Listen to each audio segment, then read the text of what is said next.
neighbor, it's not going to work. Now, when you look at this story, y'all give me a minute to work this here. I said, when you look at this story, you'll find that Jesus has just left the mountaintop. He has just had a wonderful experience with God. He has just been what is called transfigured. And he takes three of his disciples. He takes them to the mountaintop with him. God, could I preach this here? He has a wonderful encounter with God.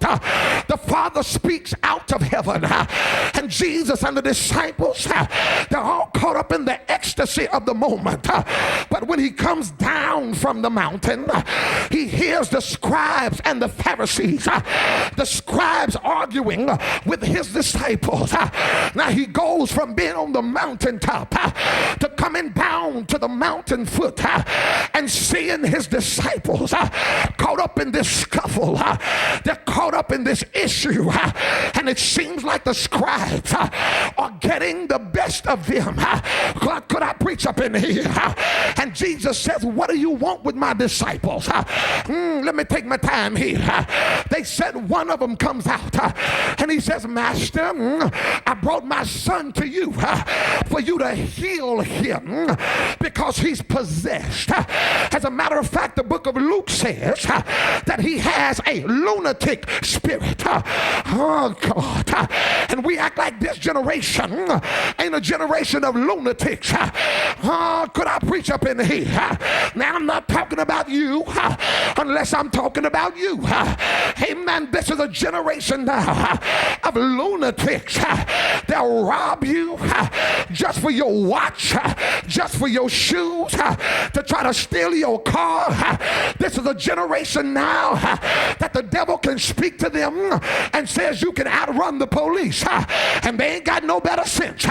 They start chopping, and when they catch up with them, they got a billy club and they work them from their neck all the way down. Could I preach up in here? This is a crazy generation now. God, y'all ain't saying, and I'm gonna preach this tonight. Amen. And the Bible said that this man looks at Jesus and he says, Jesus, your disciples couldn't do nothing with him. Now this has got to anger Jesus because these are people who represent him, and somebody comes looking for the answer and they can't give it to him. Now if you've been walking with and you've been talking with Jesus, you mean somebody comes to you looking for help and deliverance, and you ain't got nothing for them. Have you really been paying attention?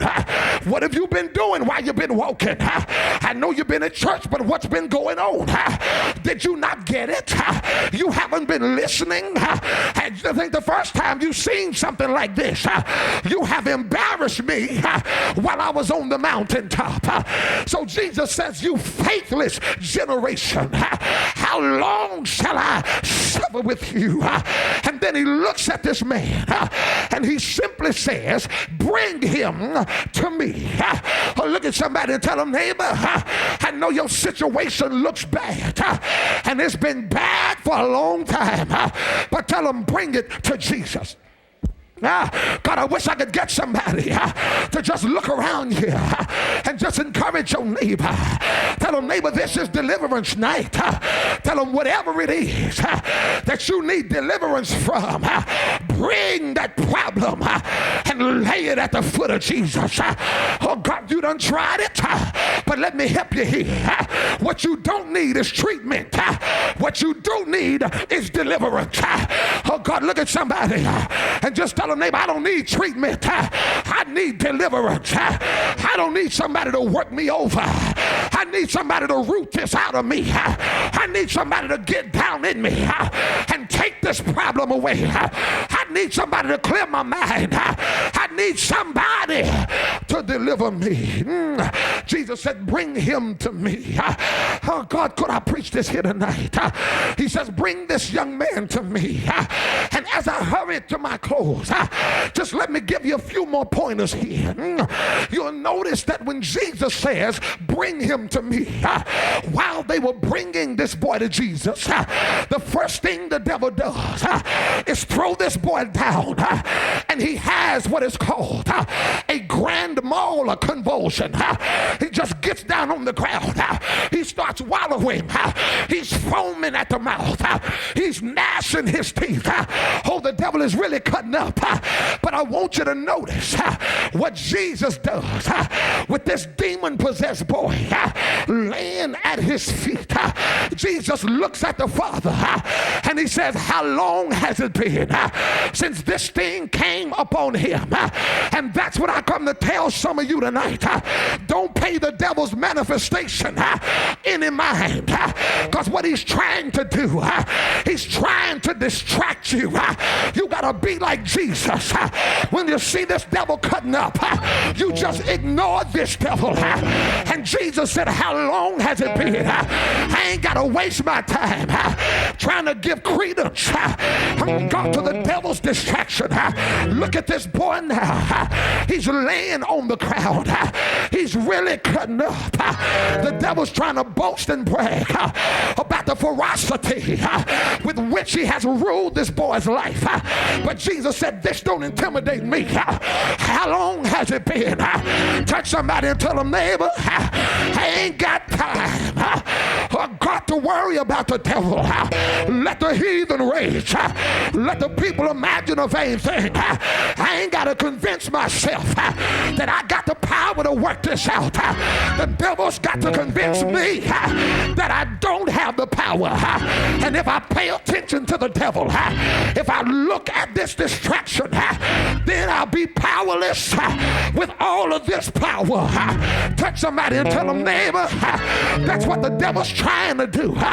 The devil's trying to distract you. And if you pay attention to it, if you give validity to the manifestation, then what you're going to end up is powerless with all of this power. Look at somebody and tell them, neighbor, but the devil is a liar. I got too much power in me to sit up here and let this manifestation intimidate me. I just came from the mountain. God told me who I was. And now that I'm in the valley, I'm not going to let the devil convince me that I don't have what it takes to overcome this trial. Touch somebody and tell them, neighbor, ignore the devil. Tell them, ignore the devil. You got the goods. Ignore the devil. You got to know what you're working with. Look at somebody and tell them, neighbor, tell them I know what I'm working with. And I ain't got time to watch the devil show out because he's starving for attention. Did you hear what I said? Slap somebody a high five and tell them, neighbor, tell them the devil ain't doing nothing but trying to get my attention. But I heard the Bible say that I'll keep him in perfect peace if I keep my mind stayed on him. I dare somebody to put your hand on your mind and say, Lord, keep my mind. Don't let the devil take me to a place that I'm not trying to go. But Lord, keep my mind. I see him showing out. I see him acting a fool. But I gotta set my affections on things above and ignore this manifestation. Look at somebody and tell them, neighbor, I just got a word from the Lord. Tell them I'm not gonna pay attention to this distraction. Because if the devil's fighting, if the devil's convulsing, if the devil's retorting, if the devil's seizing, if he's wallowing and foaming, it's got to be because he knows that this is my hour to be delivered. Look at somebody, shake about 3 hands and tell them, neighbor, the reason why he's acting up like this is because he knows that this is your hour This is your time. This is your season. This is your moment. This is your opportunity to be delivered. Say I. Say I.